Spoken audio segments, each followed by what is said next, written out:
You're watching the 420 Pace Network, found at 420radio.ca and paceradio.net. The opinions of the individuals during this broadcast are their own, and may not be the opinions of their group or other organizations they may be involved with. All medical advice during our broadcast is not a medical opinion and should be checked with your medical physician. Darcy. Good evening. I'm Coulter Wonkite. I'm already into the 420, damn it. What are you doing? Good evening. I'm Coulter Wonkite. I'm already into the 420, damn it. What are you doing? Nothing. Nothing? Why not? Trying to get on this Lifestyle Radio website. Sounds like a cool website. Yeah, it's alright. Oh, I might have it. You might have it. You're listening to Lifestyle Radio. The opinions expressed during this show are those of the individual participants and do not necessarily reflect the opinions of their associated organizations or Lifestyle Radio. No, not at all, buddy. You're fine.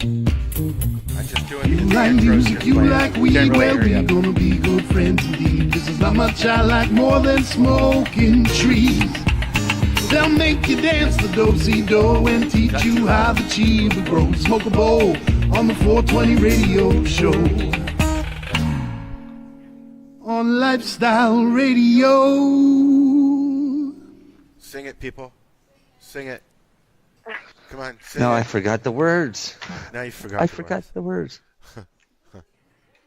Yeah. Oh, the pause that refreshes. The pause that refreshes? Yep. Oh, okay. What's that supposed to mean? Indica. Oh, indica. Indica. So, hi, how are you? We're here. This is the 420 Radio Show. We're live at Gunjanistas, 242 King East. See now? You see, I say it right this time, Paula. I used to say 424. And we're here with people here smoking doobies. And Kelly's here rolling for hope. And cleaning for hope. And Paula's in the back hope, Al? trimming her son's eyebrows. Al, Yes, ma'am. tell the people what hope is. Hope is the Hamilton opiate prevention experiment, which we are going to be launching on the 18th here in Hamilton. We're going to try and not mimic, but do something of the same sort that Neil Magnuson's doing in BC with his program. And we're going to try and actually have a program where somebody can register with us, and if they can't afford their medicine and they really want to try and get off the opiates, we're going to help them do that. So. That's awesome. Yep, and we've been taking donations at our markets here, and people are being very, very generous. Yep. Whoever's grinding, that's a super, super loud grinder. Dana. It's not me. I'm using some very quiet scissors over here. Oh, it must be Marcel. No, wasn't me. I'm not grinding. Who's grinding? Darcy. Oh, it's Darcy. Nope, it definitely ain't me. So let me, since everybody's heard the voices, Marijane's here, Marcel's here, our regulars, and I'm Al, and we're here with Dana Larson, who is a very well-known Canadian activist, who I thoroughly enjoy listening to speak and talk to. All right, I'm here. Yeah, shut off the video, please, Marijane. Thank you. I think that's what did it. Yeah. All right, so we'll go back here. And we are back. This is the 420 Radio Show. We're going to try again. So, Dana Larson's here, and Darcy Pittman from Truro Herbal Company is here. He's a master grower that we like to talk to a lot. How you doing, guys? Good.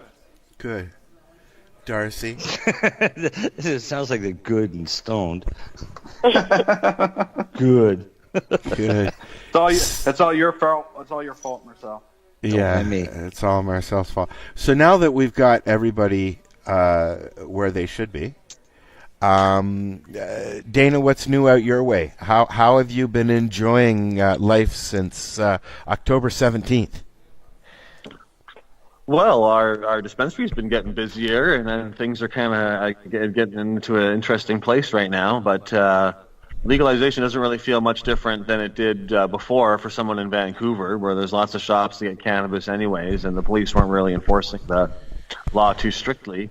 So I don't think it feels kind of the same. But I mean, I know there's tons of problems, but it's also a wonderful change for our country to be doing, and I think it just really bodes well for the future of ending the war on cannabis all over the earth. I think we're setting a good precedent here in Canada, even though the details are pretty messed up. It's a start, anyways. I think it's a big start, and I think people underestimate how much of a huge social change this is, and how many people are really terrified by this. And I wish they'd come out with an apology and really made legalization a lot better. And we still got a lot of work to do, but it's other countries around the world are looking at Canada and going, why don't we legalize here too? And I think in many ways that's going to be the most important thing about it. This is going to spread all over the planet, and we've really helped break the ice here in Canada with that. Well, I mean, we are the first country to do it countrywide, are we not?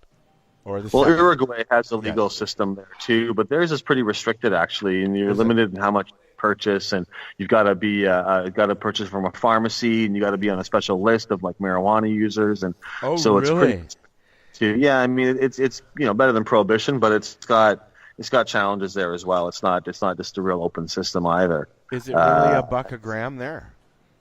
The thing is that's the typical price there. Like that it's not like it's super cheap for them. That's just kind of what cannabis costs. So yeah, it is definitely cheaper though. If you want to, I imagine the quality is probably a little lower than what we're used to as well. Although at least from the dispensaries, anyways. Are prices going down out there? They're going down here. Yeah, we've seen prices dropping over the last couple of years, really, and I think that's going to continue. And I mean, I think that's good in the long run. I think cannabis naturally should have a much lower price than it does now. If you love growing cannabis and you want to make money off it, that should be possible. You just got to grow more plants, than you used to. But I think there'll always be a place for expensive cannabis, just like there's places for really expensive cups of coffee or really expensive bottles of wine. But at the same time, I think there's also got to be a thing, just like with coffee and wine, where you can get it very cheaply if you want to do it at home or just get it at the store or whatever. And cannabis ultimately should be a much less expensive product. So I'd love to see that happen. I'm enjoying the prices here in Hamilton. They're getting down around the $4 mark and up. In some cases, not always. I think that buds do are going to be more expensive in that sense than other products, because they do require like proper hand manicuring and a certain amount of special treatment. They're tricky to transfer and process. But I think, one day we're going to have our farmers growing high potency cannabis by the hundreds of hectares and then making great extracts. They may not be getting great buds that are perfect to smoke, but they'll be getting great extracts and being able to make those things. Like that might even happen next year with CBD, because our hemp farmers are allowed to harvest and sell their CBD now.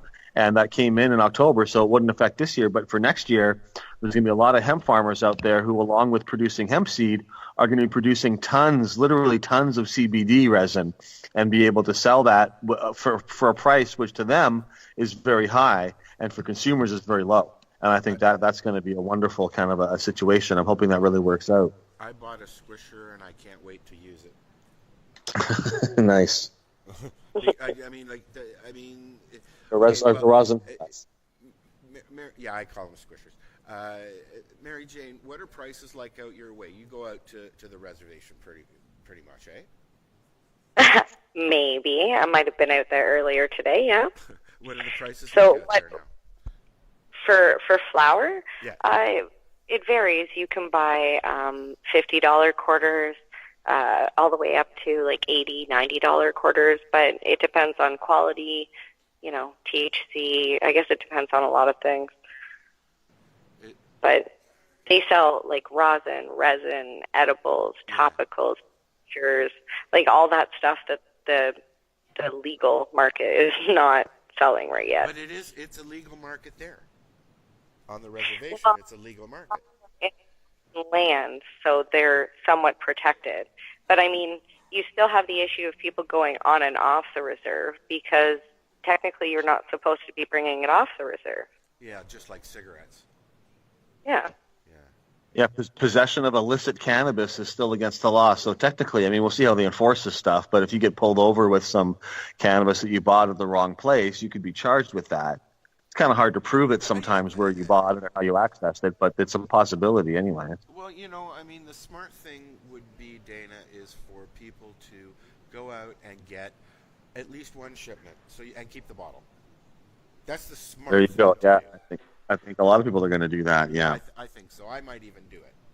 You know? And I mean, you are allowed to grow your own, and that's so you know, after a few months, and you're allowed to share it with people. So my friend gave it to me out of his home grow is a perfectly legal reason to have cannabis too, right? So it becomes pretty difficult to enforce. But if you got it in like a bottle that you bought from a dispensary and it says, you know, the location on it or something, that also makes it hard to defend, right?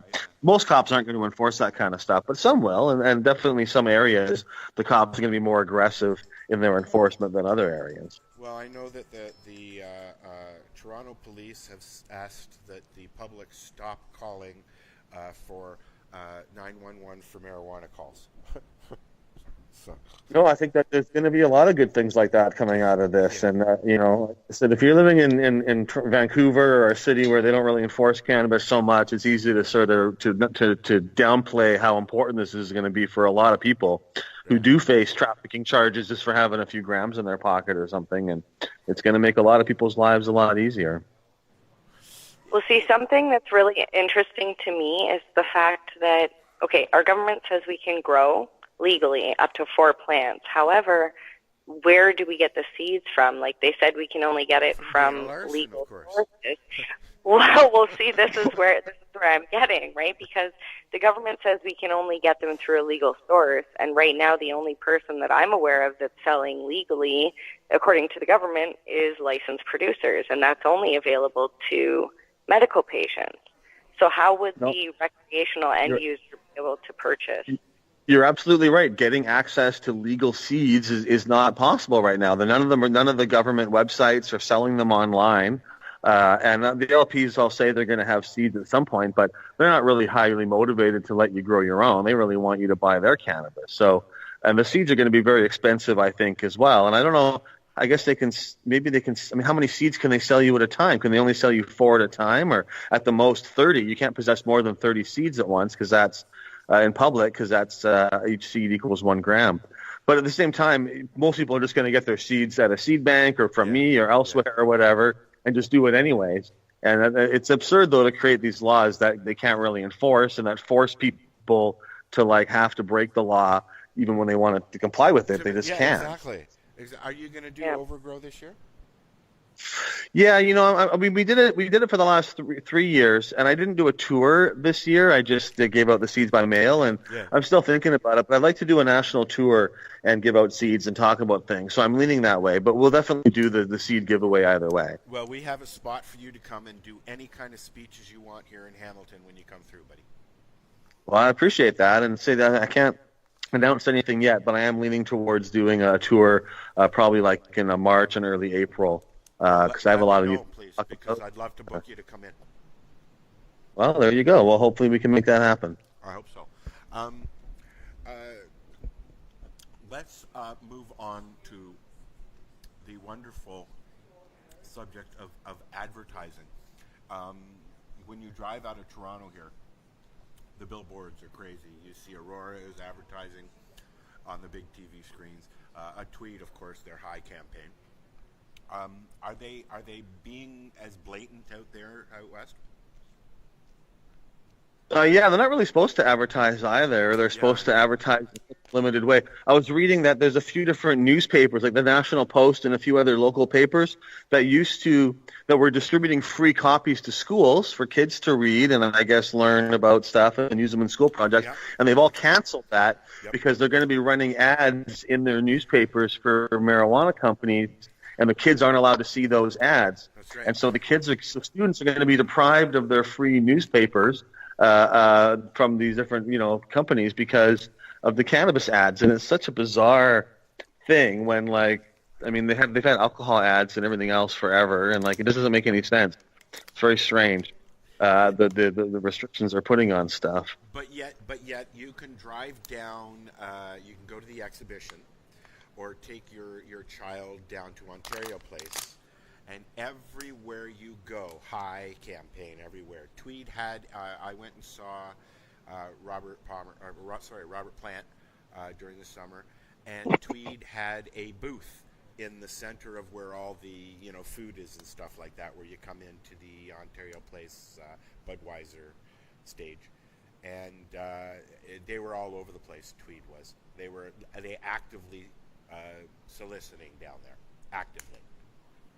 Yeah, well, I guess I'm not sure. If it's adults only and stuff, I guess they're allowed. That's my point. Ontario Place is not adults only.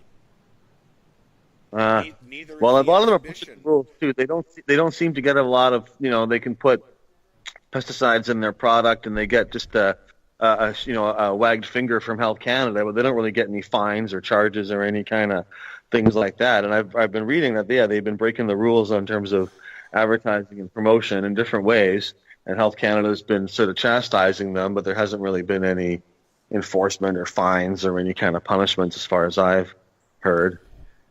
So it's what I've been seeing mostly is idiots that are doing stupid things. If you treat it like alcohol, put it in your trunk, go for your drive, come, get out, and then medicate. It's a lot easier for everybody, I mean, there's been a few isolated charges and things, and we'll see how it all plays out. And I know there'll be lots of court challenges and things like that as well. Although one person, they were charged for what the police claimed was cannabis residue on their dashboard, and we had no cannabis. And that, to me, also, that's a bit much. I was in Victoria, and you don't know the details, but that doesn't seem like that's right. That charge should not stick. If you spilled alcohol somewhere in your car, shouldn't apply. That's ridiculous. Just because you smell alcohol or just because you smell cannabis doesn't mean you've been using it in the car. Well, that's what I'm saying. Yeah, I mean, maybe it's a reason for suspicion, but it's not. But finding cannabis residue, the person, that's not the same as possessing cannabis. However you feel about whether you should be allowed to possess cannabis while you're driving, like in an open way or not, residue doesn't count, right? So that should not be. So there's going to be police pushing their boundaries. But we hear about it, and it makes the news, and it's a big story, and hopefully we go to court and we fight some of this stuff, and over the coming months and years we find the parameters and establish what the rules really are, right? Because they put a lot of ridiculous rules in place that need to be fixed. There's a lot of laws. I mean, there's a lot of laws out there that are pretty serious laws that aren't used because they just can't be bothered. Like jaywalking. It's a pretty serious crime.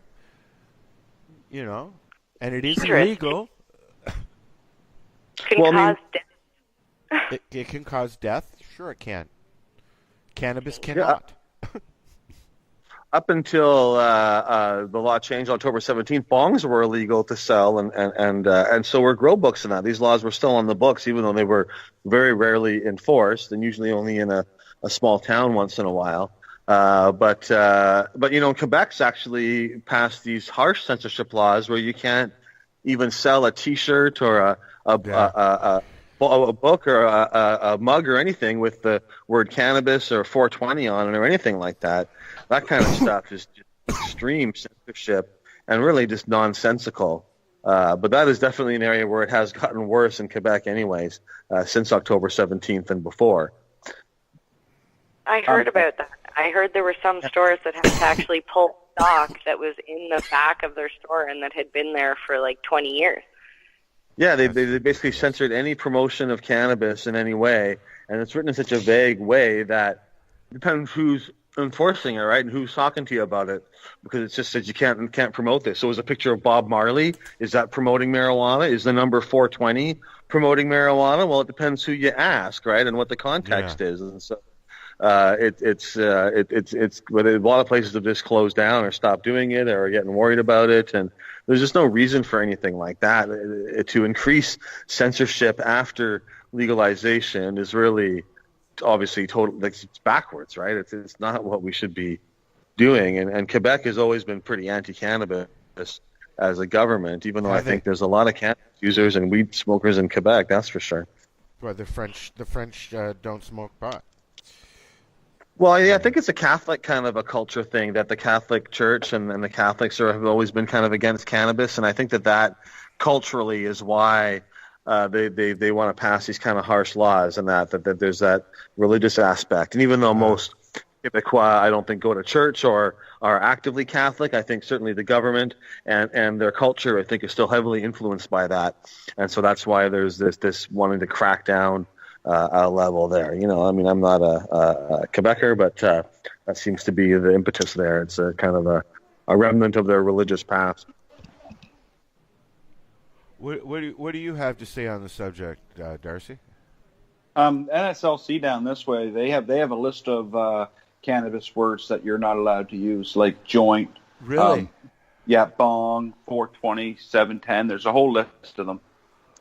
You know, they were quite chatty with me on Twitter before the 17th, up until I invited them on the show, and they stopped talking to me. Yeah, of course. Of course. So you could have 419, but not 420. So if a shirt said like it's 419, got a minute, would that be allowed, or is that like? That's good, Darcy. I've seen those kind of shirts, right? Dana. I thought maybe I maybe do a thing. Oh no, this isn't a marijuana. This is a Japanese maple leaf. I mean, how that kind of stuff. But I don't know if that's going to be successful or not. But the price of Japanese maple leaf plants, live ones, have gone up. The price of them, because I'd love to have them scattered all over the lounge here, but they're like $200 or $300 for the damn things. They're not cheap. No, they're pretty expensive. My friend Kelly used to have a rather about a 5-foot fake one, but it unfortunately became the kiddly litter box, so it got thrown out. That's terrible. That is terrible. Yeah, so there's a whole list of words they have, because we're looking at putting our product in their stores if we have enough supply, because we're us at Truro Herbal Company, like I said from day one, we're supplying the medical market first. We're likely going to be one of the only licensed producers out there that are focused mainly on medical patients. You guys are not doing recreational, or you're going to be doing both? People who need it first, stoners second, as they say. Amen. That's nice to hear. So basically, the recreational market will get the overages. It will. We're focused on our medical patients, man. I've been an advocate for it since day one, and I'll be an advocate for it till the end of time for cannabis, man. It's a life-saving plant, and I want the people who need it to have it first.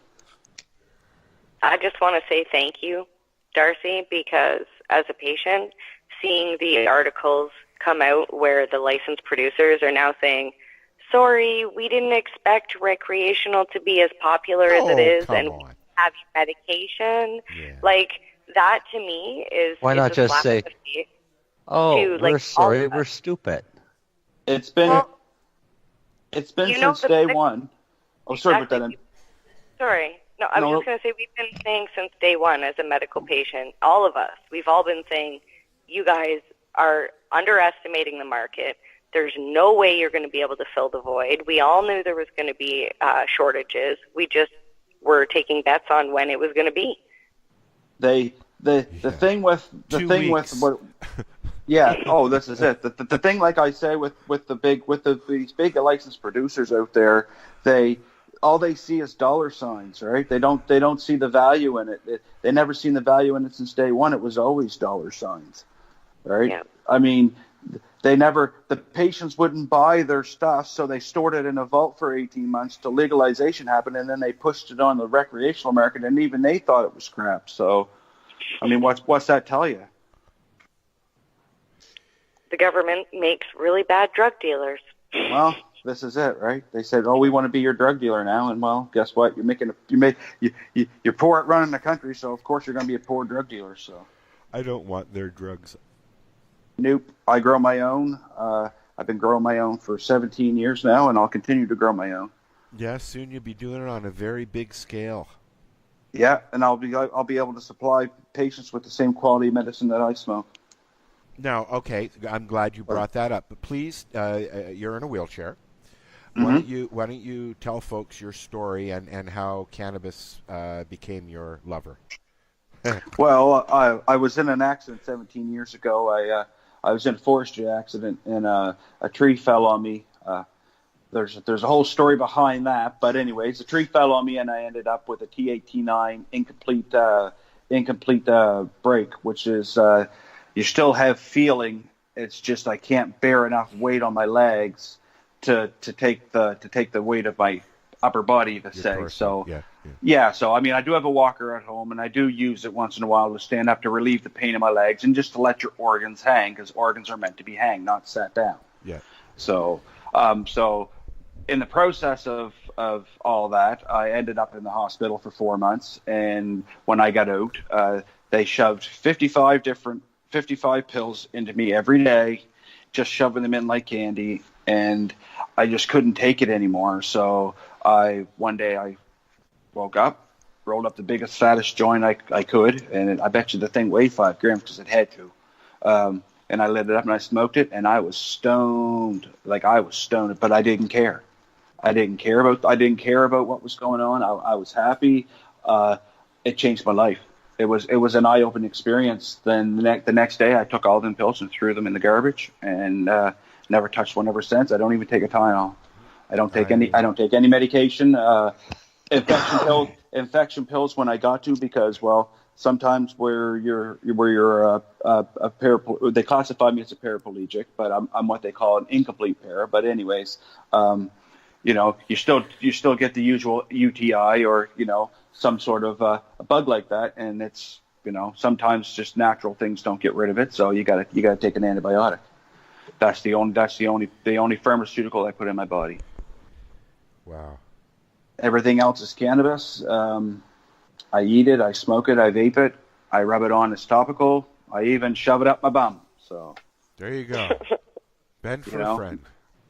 Yeah, Marcel suppositories are a godsend. Oh yes, I know. I've tried them. So, like I say, I've been a big advocate for this plant ever since. I mean, I grew up around it my whole life, and it was never hid from me. It was never this is a bad thing, right? So I view alcohol as more of a bad thing than I do cannabis, because I see what it did to my family, and I see that a lot of them turn out to be alcoholics, and it's just not good. I see how quick it ended their life, right? So yeah. I don't touch alcohol. I have the odd glass of wine here and there, and that's about it. Cannabis all the way. Dana, how did you find cannabis? Oh, I just look in my hand, and there it is. So, I mean, I started smoking when I was in late high school, and I started learning about it around the same time, like grade 12, and I read The Emperor Wears No Clothes by Jack Herrera. That was a very influential book, and I just was always kind of politically minded, so I started writing letters to our Canadian politicians, and when I went to university, we started a club on campus to support legalization of drugs, and I met some cool people there. Chris Bennett, he wasn't at he was older and he was living on Vancouver Island, but he would come over and give talks, and I ended up working for Mark Emery when he came to Vancouver after I graduated from SFU, and I started doing Cannabis Culture magazine with him, and that was all about almost 30 years ago now. So you entered the rec market basically. I became a cannabis. Didn't really have any underlying medical needs specifically when I started using cannabis, but I just really loved it. I'd tried many other substances, and cannabis was the one that really stuck with me and was something that I really enjoyed and saw the value of. And the more I learned about it over the years, the more it just kind of propelled me in this direction. But I became an activist, pretty early on. My first thing when I was in high school, I would write letters to all the Canadian politicians about cannabis and the war on drugs, and keep all their answers in a binder and try to establish dialogue with these people. And we actually organized some of the first rallies in Vancouver. There's been rallies forever, but some of the first ones in like the late 80s and early 90s. There'd been kind of a lull there for a bit, and we were putting on events at the art gallery, and I've been to every single we got the 25th anniversary of 420 coming up next year. And you do that on the beach now, right? We do it at Sunset. It's actually it's like a grassy section, a park right next to the beach. And so it's partly on the beach and mainly on the grass area. And we get over 100,000 people, I think, coming out over the day. There's actually nothing else like it in the world. It is the freest place for cannabis on earth at that moment when we do 420, because there's nowhere else where you can have hundreds of booths.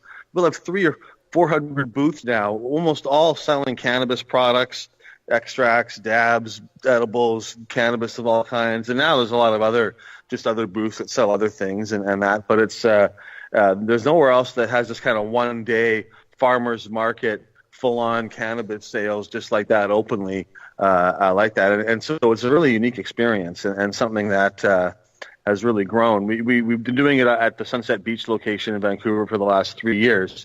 We used to do it downtown Vancouver around the art gallery, and it just got so busy there. We were taking over several downtown blocks and stretching out, causing a lot of traffic problems, and so we had to move it somewhere better. And although there's been some challenges with the park board getting things a friendly way, in terms of the event itself, it's really worked wonderfully at Sunset Beach. It's a beautiful location, and we really have a wonderful day. So it's incredibly unique.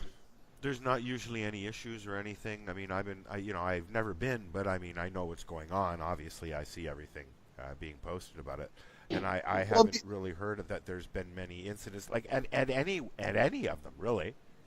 No, the only issues are the asshole factor. Of course, there's always an asshole factor. But political issues, people complaining about it and that. But in terms of the event itself, there's no problems. The only issue has been that there was damage. It really rained. The first year we did it at Sunset Beach, it was dry and the grass was all fine. But the second year it rained a lot, and so it got muddy. And so they had to reseed the park. So they had to shut down that area and fence it off for a few weeks afterwards to reseed it. And it's not a heavily used park, but it was an inconvenience for people that want to hang out there, I guess, for that time. And so we felt bad about that. So this year we actually spent, I think, $30,000 on this special protectant material to lay down to protect the grass. And it worked really well. There was still some grass damage, but it was a lot less and a lot easier to fix. And the park wasn't really shut down very much.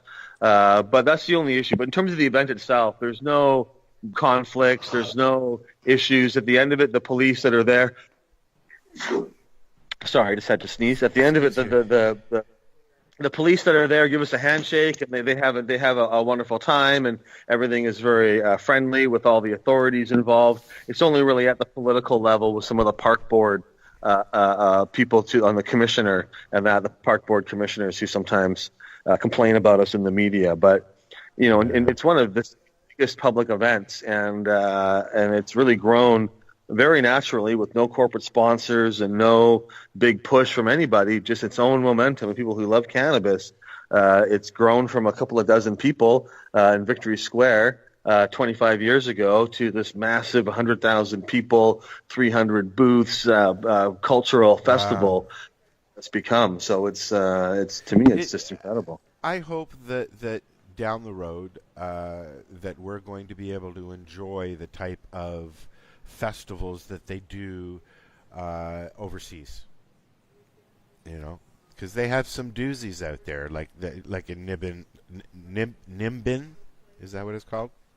I've been to the Nimbin Festival, and it's a wonderful event, but they sure have a hard time. The authorities there, the police. Oh yeah, the police pretty much encircle the town and stop everybody driving in and out for cannabis residue and stuff. And if you test, they have a swab test in Australia for driving on cannabis. The event is in the town, it's fine, but the cops, it's Nimbin, depends on the year, and how things are going. Some years are better than others. But Nimbin is a very small little town with a pretty hardcore kind of old school hippie pro-cannabis thing going on. And a lot of people grow in the bush out there too in that area.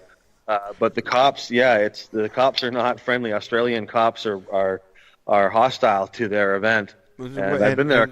What about the Cannabis? Is that different? I think Spain's pretty cool. Yeah. I don't think there's any big problems in Spain like that. I think Spain's got a more open system. Although you still can't, you can't just go buy cannabis I don't think quite as easily there as you can now in theory you can in Canada. If it was actually you can storing in it. Canada if you can get some. In theory, but, find somebody that's got some, right? Spain is pretty open. Amsterdam is restricted too, actually, in a lot of ways. I smoked my first like joint in Amsterdam, in the coffee shop can't have more than 500 grams. I smoked my first joint in a hash bar with my mom in the 60s in the red light district in Amsterdam. Yep. That's when Amsterdam was Amsterdam. Yeah. There's still a red light district. Yes. I'd like to go back before I'm gone. I think. What do you think? Are we ready for a pee break? Sure. Nobody's really cares. Yeah. Darcy, you okay? I do not need to urinate, but I do not need to urinate. All right. I'm just in babysitting the girls. Oh, okay. And also, I want to congratulate you, bud, because it's the first time we talked on your nuptials. Thank you. And we got some Bob Marley and the Wailers, and we'll be right back. This is the 420 Radio Show. We are live here at Gunjanistas in Hamilton, Ontario. Come on, push the button.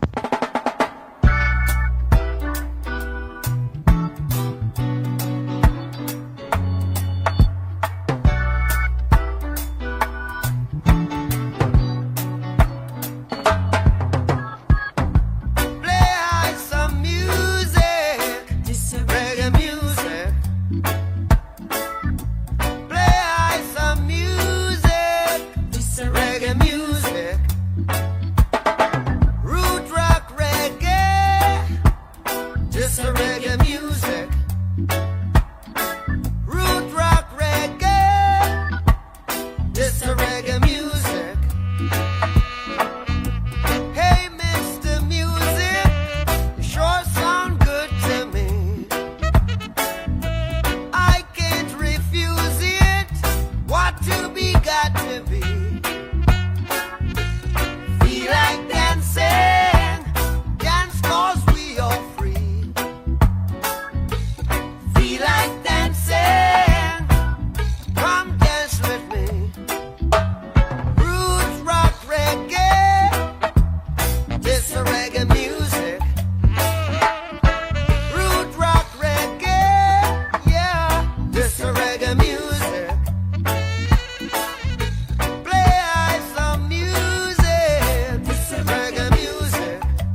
And there goes the music. We are chatting with Dana Larson and Darcy Pittman. And where were we? We were. Oh, you want to talk about what you were talking about, Marijane, on the air? Rolling joints and. No, I don't know.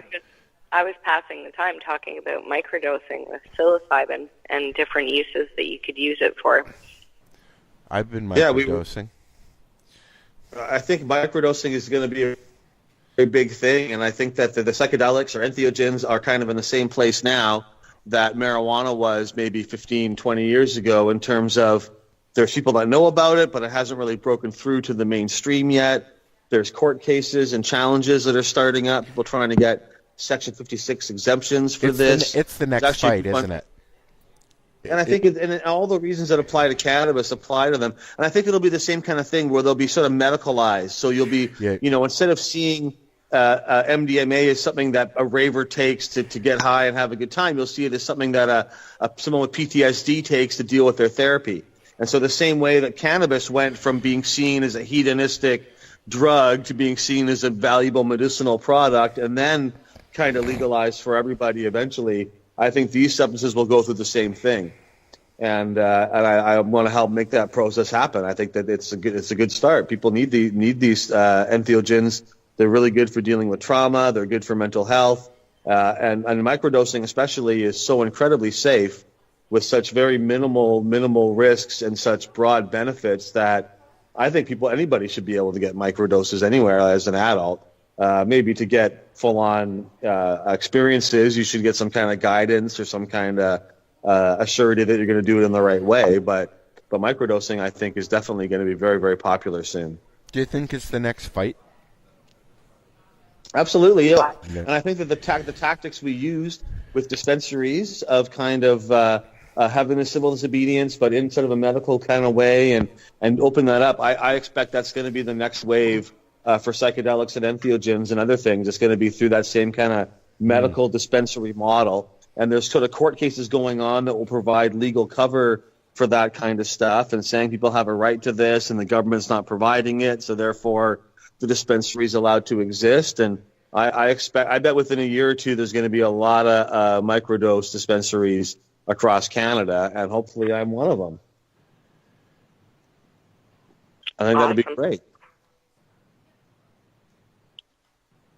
I definitely think it's the next step as well. I mean, as an adult, there's nothing wrong with it, and there's a lot of medical benefits too. So how do you, Dana mentioned. So what do you think about selling, I think adults should be able to buy mushrooms and LSD and MDMA if they want to, and certainly I've had some positive experiences and all those kind of things, but there should be some kind of rules or structure around that, And I know if we say, we're going to legalize mushrooms, they'll be thinking, everyone's going to be driving high on mushrooms all the time, and we need some kind of blood test for psilocybe levels before we could legalize mushrooms so that nobody's driving high and stuff. But I don't think people would all start taking magic mushrooms and then driving, and that I think people wouldn't do that. But what do you think if we just legalized mushrooms in Canada? How would we do that? Should we just make them available for sale for everybody? You want to buy some LSD? Just go and get some? Like, how would that work? Because I think that would probably be a good idea. It would be a good idea, but as much as you'd like to think that people wouldn't do that, there are people that would do that. Fair enough. Well, some people definitely would, I think, but it would be, would it be, does that mean, is prohibition better because of that, or is there ways of dealing with that? People can take pharmaceutical drugs and drive as well, and people can just be too tired and drive, or be texting and driving, but we don't ban cell phones because people can text and drive, but we make rules around it, and we should have rules. I'm not sure. I think if you're going to take a psychedelic or something, someone should give you a talk. You shouldn't maybe just be able to go in and get it. Like, maybe you need a license or something. Like, you got a driver's license.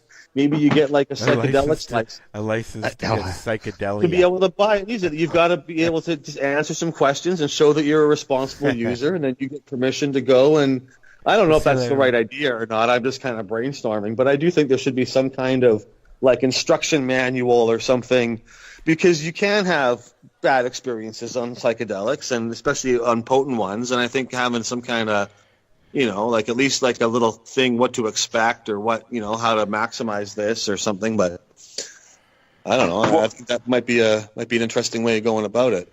You got a very valid point there, because not everyone can go to the jungle and take ayahuasca. Yeah, like not a prohibition, but just a way, just to make sure that people know how to use it safely, or that you've passed some kind of. It could just be a written thing, or I don't know, just having somebody talk to you for a little bit about it before you take it, even, But I think that's wise. Just selling people powerful psychedelics without some kind of guidance is probably not a good idea, and that's how it's done now through prohibition, right? Or you just get something that you hope is. Well, it's usually you're doing it with somebody who's done it before. Or you're doing it, if you're doing it ceremonially or something. But I mean, also the first time I did acid, we just bought it off some guy, my friend and I, and took squares, and we didn't, we'd read about it, but we didn't have an elder telling us like some advice on, hey, when I took it, I did this and that. And now there's the internet, so there's more knowledge available than when I was first experimenting with these things. But first time we drank, we went out and my buddy broke his nose at the park. I mean, it happens, right? You're growing up. Hey, yeah, for sure, yeah. First time I took LSD, I met my wife. What a trip! That was quite. She said, and I quote, "I never want to see you again." It was awesome. And how long ago was that? 12 years ago. Wow. Yeah. And then he started stalking her. No. So it was going to boil down to she had to go out with him or get a restraining order. So what? Marriage sounds cheaper? Yeah, marriage was cheaper. Yeah. I had a guy that worked for me that he got married because marriage was cheaper than writing a new will. Oh my. Yeah. On that note, so. Dana, let's get back to Dana here. What have you got coming up in the near future that you can tell us about? Well, I want to, I think, be part of that kind of entheogen microdosing thing, and I'm not quite sure how we're going to do it exactly, but I've been exploring that and trying to find ways to make those kind of things available or help others make it available. But, I can't really get into details yet because things are still kind of sketchy, but I do think this is the next frontier, and I want to help be at the edge of that as much as possible, and make those kind of things happen. And I've also been writing books and working on my Pothead book things. I've been releasing new issues of the Harry Pothead and the Marijuana Stone comic book series. We're about to print issue 4, and I'm just going to plug our potheadbooks.com website where you can order my comics and books and stuff. But I'm trying to do more writing and get more creative cannabis-related books and comics out there, and hopefully we see more of those over the coming year too. We've got your Dr. Seuss book here. Yeah, I'm going to do a little video version of that. I think it should be out in a couple of months, put online and have some fun with that, and that kind of thing. I got a copy in the Karma Cup kit, and I brought it here to I donated it to the lounge here for people to look at. That's definitely the most popular book of any of the stuff that I've done, and it, the art really makes a lot of it, and I'm always happy people like it. I took that to South America, and people who had no idea who Dr. Seuss is have never seen Green Eggs and Ham, and so it's neat seeing people like that take a look at it because it means nothing to them. Like everybody here, it's a parody. What makes it interesting is the Dr. Seuss aspect. Someone has no idea who Dr. Seuss is, and they're reading it. That's just a different experience. I like seeing that reactions. If you look at your book side by side with the original, I mean, if you didn't know, do you know what I mean? Yeah, it's all fresh art, but he's definitely captured those characters and of course, the Dr. Seuss style and everything really well. For sure. So we've talked about the mushrooms, we've talked about the cannabis, and what's on the new frontier? I mean, the stocks are going up and down like fucking roller coaster ride. Yeah, I mean, we'll see. We've been talking about our dispensaries. I'm not really keen on even trying to transition into the legal system or anything so much, but we'll see what happens. I guess I'm not really interested in selling. Like, I didn't start selling cannabis so I could sell cannabis. I started to make it available for everybody, and it's kind of a means to an end. And so I'd rather try to focus on other entheogens and other plants. And for me, it's always been more than just cannabis is the world's greatest plant, but it's always been more than cannabis. It's about the whole war on drugs and the war on plants and coca leaves, opium poppies and mushrooms and cactus and all these different things. So I kind of want to broaden our focus and try to start talking about other substances and kind of expanding that. So we'll see how that takes shape. But I've been doing a lot of work like that, and I think it's going to come to fruition over the coming months. I'm enjoying watching what's going on. The war on drugs is so entrenched in our society, we don't really realize how deep it goes, and how much of our own thoughts and patterns are kind of shaped by this prohibition mentality, which is such a cultural aberration, I really think. And a lot of the culture doesn't really have anything to do with cannabis itself. I mean, it's about prohibition, a lot of it. It's about being an underclass and being oppressed, and watching out for cops and sort of anti-authoritarianism and stuff, I think. But there's a whole cannabis music culture that isn't about, it's about getting high and listening to the music. Yeah, but like there's that. I mean, it's really a lifestyle. It's not just a bunch of potheads anymore. Well, I think it's what we're seeing is the counterculture becoming the mainstream culture, and the cannabis culture ultimately becoming a mainstream thing, and it's going to change everything. And part of that is a loss in a way, because we value the homegrown aspect and the kind of the surreptitious and the being part of a group that kind of is in the know and having our certain thing. That's kind of fun and valuable, even though it also sucks to be oppressed in that too. And we're going to lose that because it's as it goes mainstream, it becomes everybody, and that secretness belonging to the secret society of stoners kind of, No, now we have the secret society of medical patients. Over. The medical patients will be the secret society. Yeah. Oh, yeah, I suppose. Because we still have edibles. As I suck back another salty chocolate ball. That's going to all change. It's all going to open up. It seems interminably slow to have to wait another year or longer, and for how slow they'll be, you have to get only one store open. But over time, there's going to be more. And within 5 years, there's going to be hundreds of stores all over the place, and there's going to be all kinds of legal products that are going to hopefully match the quality and certainly the variety of the current market. Like, it's going to come. It seems really slow looking at this end so it's another year. But, in 5 years, there's going to be, I hope anyways, a robust legal market with all of our quality concerns hopefully have been dealt with. I don't think it's going to happen in the next year or two, but it's going to happen in 5 years. That's what we want, right? Like, I don't know. It's hopefully. I think you're... Go ahead. No, I think you're only going to... I think Dana's right. The quality's going to come. It's just going to take some time. But I still think there's only going to be, say, 5, maybe 10% of the whole entire market will actually be that quality that we're all used to. Well, yeah, maybe. It depends on how things are licensed and regulated. And I said I don't think it's going to happen the way the laws are now. Certainly, it doesn't allow for that. But hopefully, over the coming years, I don't think it's going to get any more strict. I think what's in place now is only going to loosen up now over the coming years. I think they've kind of all the provinces have kind of locked in their levels of prohibition that we're going to have to fight. But maybe take longer than 5 years. I don't know, but it's going to have to be much more open, and I think things are going to get less prohibitive over time, and more access, and the ability to grow to have micro growing and people growing on a really small scale, which is what cannabis needs, right? It's hard to grow really high quality cannabis in a mass scale. It really requires that kind of personal hands-on level of that. There's also that's a good point, because there's a reason why these concentrate companies do small batches. Right? Because they get a better quality out of it, right?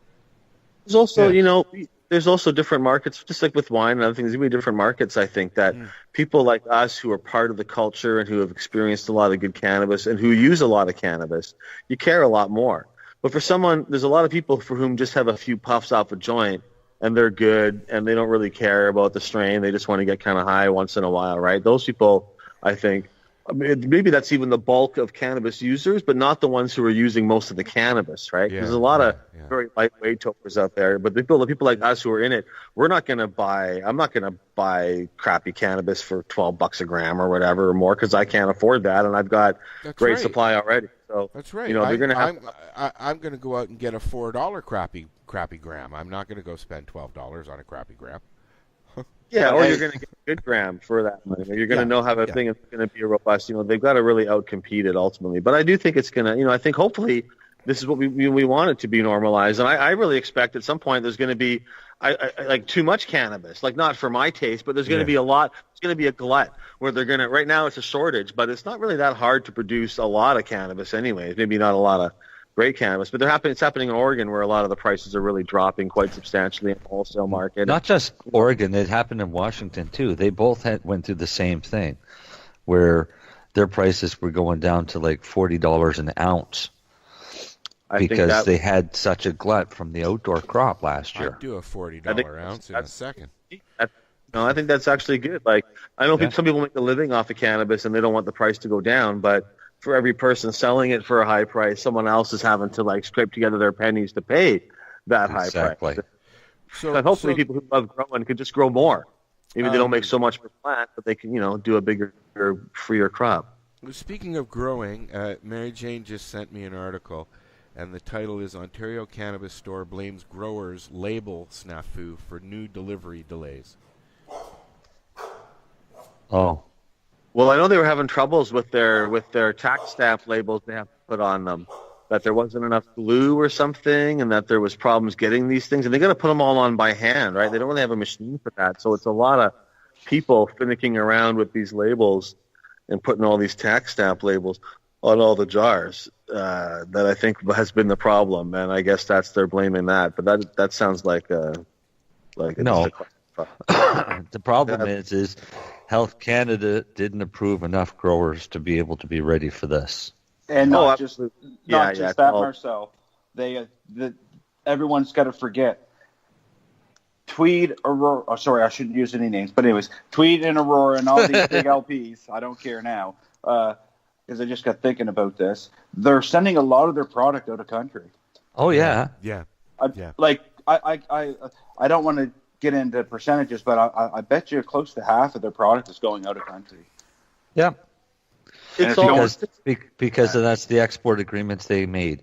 So they've got to keep up with that. Exactly, because they're getting more money. They didn't know when all this was going to happen, so they have to keep business as usual. So they've set up other deals, and now they've cut us out of the, Right. But Health Canada knew this was going to happen. Of course they did. They all knew they were not going to. Well, but they didn't have any choice, right? I mean, they open up with what they got, and if they don't have enough, well, we'll get more later in that. But they should have licensed more people in advance, absolutely, and given out a lot more permits. They licensed what? Probably 25 since they announced that they were going to legalize it. There was 35 companies that was left to be licensed that were under the ACMPR the old system prior to legalization. After legalization, now there's 8 companies left that they're trying to figure out what to do with, and we're one of them. We're all in the late stages of our evidence package, and they're just trying to figure out, what do we do? Do we license you as an ACMPR and then convert you over to the CTLS? Or do we license you as the CTLS and tell you, go do all this paperwork first and then come back to us? Yeah. Yeah. It's a lot. There's a lot of stuff behind the scenes that even I don't know that's going on, and it's ridiculous if you want my honest opinion, because you're holding up people like myself, who is just eager and ready and willing to get out there and start growing and start supplying medicine to these patients that need this product. And Health Canada is the one that's holding it up right now. Still. Yeah, still. Wow. We passed our evidence package in June, and we're still waiting for. We got 2 RFI returns, and now we're waiting for our what happened to our second one. Like, what are you doing? Yeah. It's like silence up there. It's like Silence of the Lambs up there. Like, no one knows what's going on, and it's just nothing. You can't call and say, I need to talk to this person, because it just doesn't work that way. Because they'll answer the phone and go, bah. Yeah, well, this Pretty is much. This is it, right? Like, it's silence, Al. It really is. It's really frustrating. And I feel bad for is not just the patients, but these people who invested their money, 4 and 5 years ago and were promised to grow 2 years down the road, and now they're 5 years in saying, what the hell? Yeah. Right? Yeah. I mean, investing is a lucrative thing. I mean, you can lose your money. It's also a risk. You can lose it as quick as you can gain it. But when you're promised something, and these companies tell you, okay, it only takes 2 years, and now you're 5 years into it. There's definitely been bankruptcies and people losing because of this, and they make it very, there's a lot of money you got to spend up front, and you got to have your system all set up and ready to go, and then you sit there and you wait, and you're paying people, and you're paying rent, and you wait. And it's going to happen to dispensaries too, right? They want us to shut down and then get a permit and then reopen, but that shutting down process and waiting could be hopefully just a few days, or it could be months and months and years, and you're paying rent and you can't waiting for a permit, right? So there's a lot of Isn't that what happened to that grow in Abbotsford? Yeah, there was one in Abbotsford. They had to let it die because they couldn't get the licensing. They were all talking really big and everything, and then they ended up going bankrupt, and they all kind of started fighting with each other, and then they went bankrupt and collapsed down. Waiting for a license. If you don't have at least $1 million to start up one of these companies, it's $1 million. $1 million, like you need a bit more than $1 million. Oh, for micro, for micro, you're going to need $1 million. Right now, to start a micro, if you don't have someone to back you that has at least $1 million, you might as well just rip the paperwork up and throw it in the garbage, because the security aspect of it is ridiculous. That's where they focus the most on. They don't care about how you grow it. They could care less about what you spray on it, as we all know, because they've been spraying these poisons. But it's your security aspect. They don't want someone being able to walk out of that facility with as much as a leaf in their pocket. Wow. Even though it's legal. Yeah, it's stupid. and then you're gonna there's another whole thing. You're leaving work from a cannabis facility. You're on your way home. You're going through a roadblock. You stink like pot. Are they gonna pull you over to the side and give you the 3rd degree? I asked. We'll give all of our employees special cards for their cars. I asked Jack flat out. He was supposed to be on Ira's show with me, and he wasn't able to make it. So I asked him online a simple question: is the odor of cannabis enough to detain you or have you pulled over or whatever? And he said, it depends. I've been under arrest for possession of cannabis when I didn't have any cannabis, but I smelled like it, or they claimed I smelled like it. I got pulled over for not, it was during the Olympics time, and they said, we're just pulling you over because we can. I didn't actually do anything. And then they said, oh, you smell like cannabis. They want to search your car. And I said, you can't search my car. So they put me under arrest for possession of cannabis because they can't search your car based on the smell of cannabis. Yeah. But they can arrest you based on the smell of cannabis, and once you're under arrest, then they're allowed to search your car.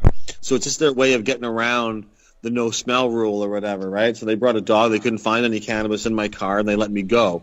It was an odd kind of thing. But I think that they have a lot of times they can just kind of do whatever they want when it comes to that. Another time, though, in Vancouver, I got pulled over for making the left turn where I wasn't supposed to do it at that time. And the cop said to me, "Oh, you smell like cannabis. You're probably just coming home from working at a dispensary, right?" And I said, "Yep." And he said, "All right." And then he just wrote me a ticket for the left turn I wasn't supposed to do. And then he didn't do anything about my cannabis smell. So, and I didn't look impaired, and I was driving fine or whatever, right? So a lot of it depends on the cop and how they're feeling at that moment as well, I think. Yeah, that's true too. If he's having a bad day, well, he's going to take it out on every person he stops. So. Yeah, I think that a lot of these tests, I'm all for the I'm all for the impairment test for roadside, actually testing for impairment and not for what's in your body. But I've done that roadside impairment test twice, and the results I got were basically seemed to be based on the attitude of the police officer and not on my ability to perform the test. And I think that's probably, they should have to videotape it. So if you wanted to challenge it, it should be like something that's more scientifically based in terms of whether you're able to perform it or not. And there's also problems because sometimes people have got, they're old or they've got a health issue, so they can't stand on one leg for a long time. But that doesn't mean they can't drive properly. It just means they can't stand on one leg, right? So it's not a perfect test either. I couldn't. Marcel, do you think that you could do a roadside test? Nope. No, I have MS. I have MS, but I was told that they treat patients differently. Yeah, well, that was from the drug recognition officer says that, we have different tests that we would use for patients. But this was after I talked to him for an hour, and he didn't realize that I used near the amount of cannabis I use. In his mind, I would be totally impaired. But talking to me, he couldn't tell. I wonder if he make me wheel a straight line. It shouldn't be like a drug recognition expert. It should be an impairment expert. They shouldn't be trying to recognize if you're on drugs or not, because that's not the question. It should be whether or not you're impaired. So one of the tests or one of the things on their list is to check your muscle tone and to check if you've got injection marks on you.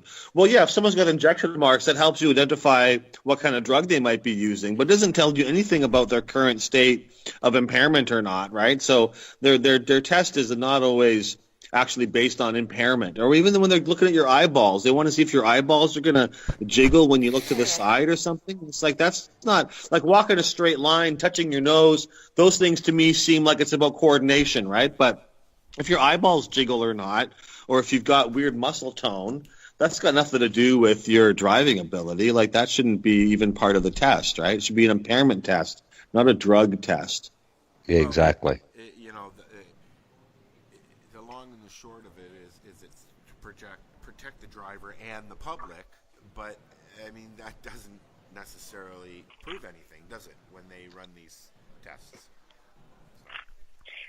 Well, cannabis can be impairing. You can absolutely be impaired by cannabis if you're a novice user. If you eat too much of it, but for most people, the way they use it, it's not impairing. Or if it is impairing, it's much less impairing than legal amounts of alcohol are. Yeah, so it's it's when you've gone to pick up your pot, weed, cannabis, marijuana, whatever you want to call it, put it in the back or put it where you can. Ganja. Yeah, I forgot Cheaper. that one. What I'm seeing is people who are getting charged with cannabis offenses are being charged with it being too close to them, same as alcohol. Okay, so if you're driving around with an open case of beer in the back seat of your car and a cop pulls you over, you're going to get charged with impaired driving, or you're going to get questioned. But you can have closed. Can you have closed bottles of alcohol in your car? Sure, as long as it's not open. And it can't be. All right. So what's open? I mean, it's a joint. How do you have it? Like, if it's a lit joint, that's open. But if it's not a lit joint, then that's closed, right? But yeah, they made it more strict with. Yeah, in the cannabis sense, I believe trunk is not the worst. It has to be where the driver can't get it.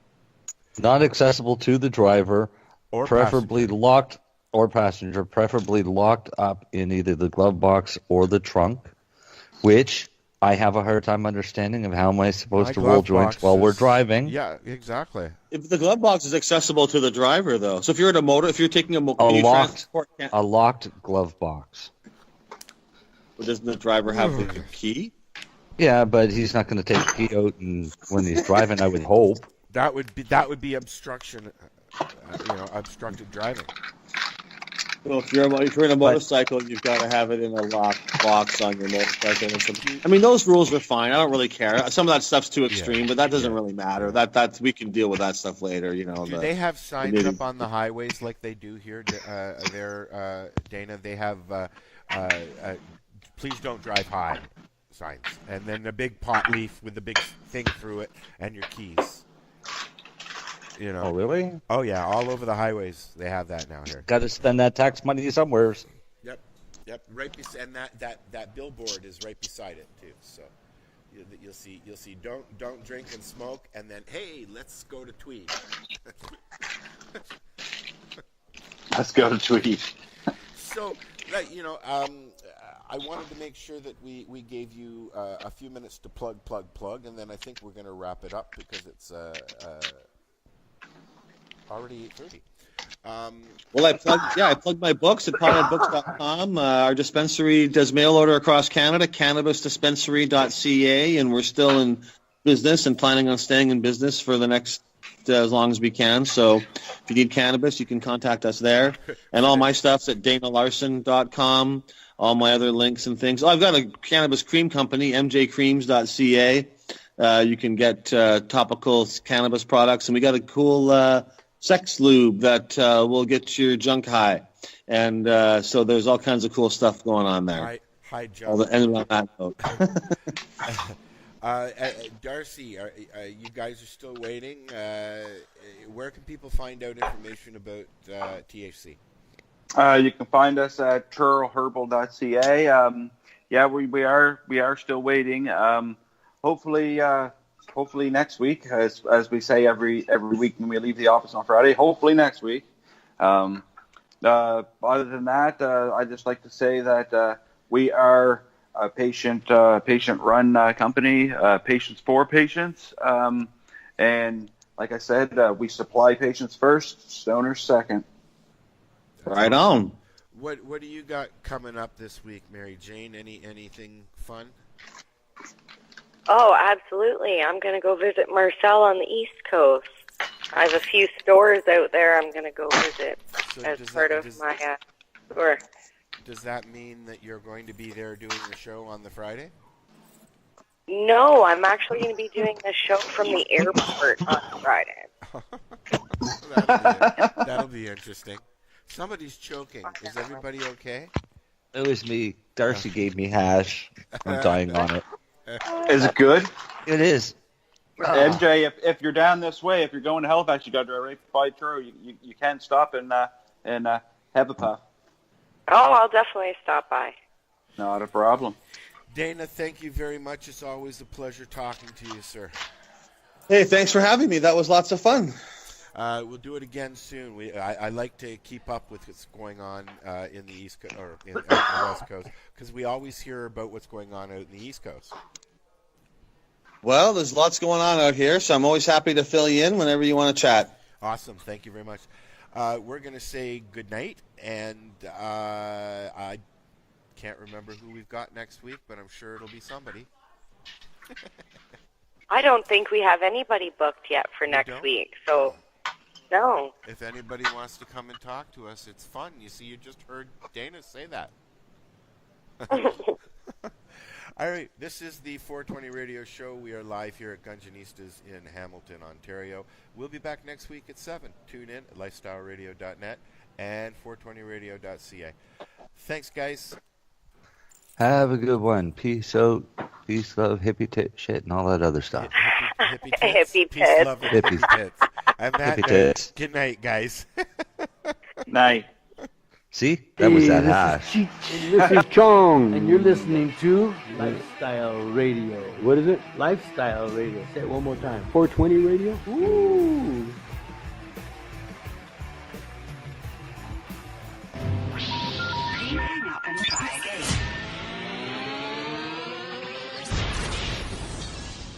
You're listening to Lifestyle Radio. So what are you doing? Nothing? Why not? Trying to get on this Lifestyle Radio website. Sounds like a cool website. Yeah, it's alright. Oh, I might have it. You might have it. You're listening to Lifestyle Radio. The opinions expressed during this show are those of the individual participants and do not necessarily reflect the opinions of their associated organizations or Lifestyle Radio. Are you looking for non-stop, continuous cannabis and psychedelic programming? If you are, then turn your browsers to 420radio.ca or paceradio.net, where you will find the 420 Pace re-rolled Saturday. Everything gets started at 8 a.m. Eastern Saturday morning. Stay tuned. We'll be back after this toke.